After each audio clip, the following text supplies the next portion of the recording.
Monsieur Malik Sankor, nous avons quand même remarqué sur le terrain qu'il y a une forte mobilisation des populations qui accourent à chaque fois que le RPG Arc-en-Ciel a un meeting, que ce soit à Conakry ou encore dans les autres villes du pays. Mais cependant, il y a quand même un problème qui se pose avec acuité. C'est celui, bien sûr, du retrait des cartes d'électeurs. Alors, vous, RPG, qu'est-ce qui vous garantit que vos militants et soutiens qui sont toujours là lorsqu'il y a un meeting iront aux urnes le 18 octobre prochain? Nous faisons honnêtement le distinguo entre l'électorat et la foule. L'électeur, c'est celui-là qui dispose de sa carte et qui ira le jour J voter. Celui-là nous intéresse et nous ne cessons jamais de l'interpeller. Car sans carte de retrait, vous n'êtes pas qualifié pour désigner votre président.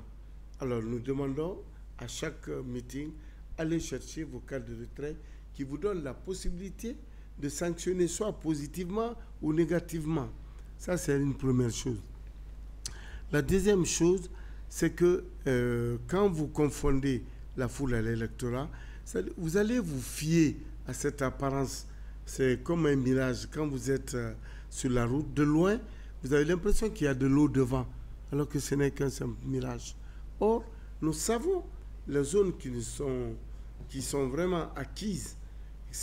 Dans ces zones-là, l'électorat va se mobiliser fortement. Et à ce jour, je peux vous garantir qu'à Conakry, nous avons dépassé les 94% de retrait de cartes. Alors maintenant, puisque les listes sont affichées, permettant à chacun d'aller vérifier s'il est inscrit ou pas, nous leur demandons toujours d'aller vérifier les listes électorales et ensuite identifier leur bureau de vote. Ainsi, le jour J, ils n'auront pas à chercher à gauche et à droite. Nous avons des rabatteurs qui aussi qu'on met sur le terrain qui aident nos électeurs à se retrouver le plus facilement que possible. Alors sur ce point, on peut quand même dire que c'est un défi relevé, mais un autre est celui, bien sûr, d'être rassuré que même étant détenteurs de la carte des électeurs, ils sortiront de chez eux le 18 octobre pour se rendre dans un bureau de vote. C'est à nous de faire le boulot. Et nous cherchons à avoir leur confiance. Et de par leur manifestation, nous apprécions réellement quel est leur degré d'engagement. Alors, nous sommes persuadés que, une fois que ces cartes sont prises, que ceux-là et celles-là iront voter en faveur du professeur Alpha Condé. Alpha est quasi permanent, pas seulement sur la scène politique, mais il est dans la vie des Guinéens. Quand il n'était pas au pouvoir, il allait s'asseoir sur des petits tabourets dans une cuisine et partager réellement les problèmes sociaux.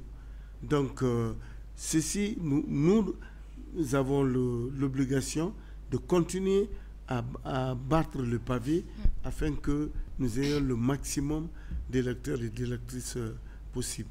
Nous sommes très confiants.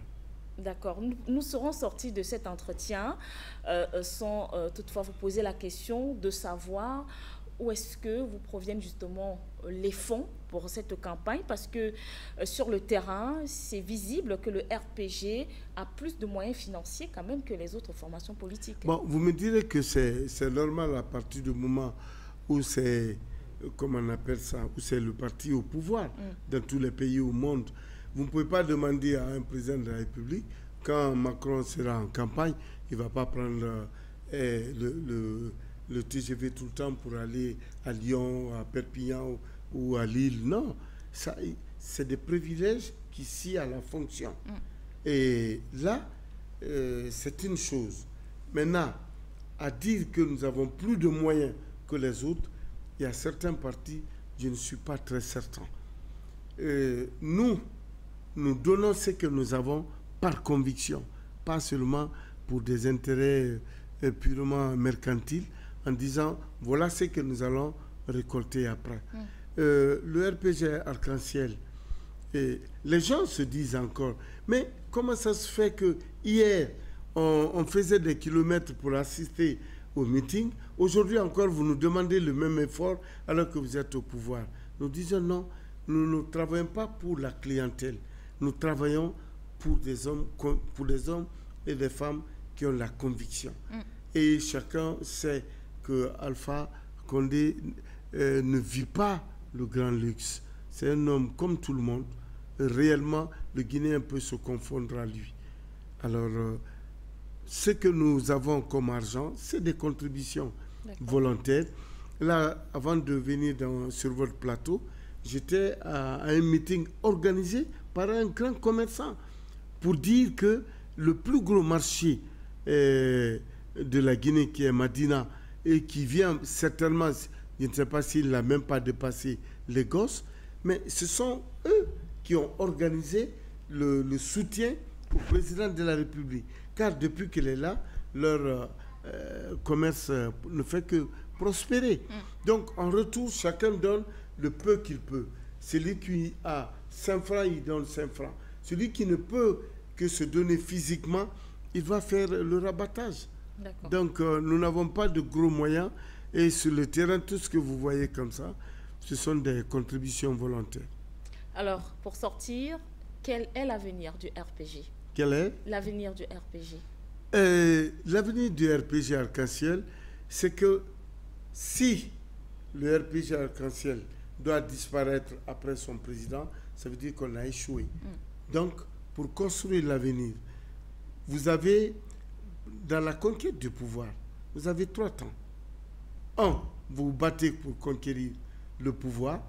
2, vous vous battez pour consolider ce pouvoir. 3, vous vous battez pour le pérenniser.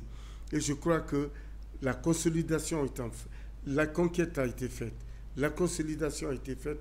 Maintenant, nous allons à la phase de pérennisation du parti au pouvoir.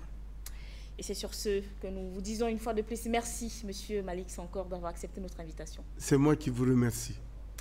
Stop et fin de cet entretien. Les programmes se poursuivent sur Afrique Média. Bonsoir. Merci. Merci.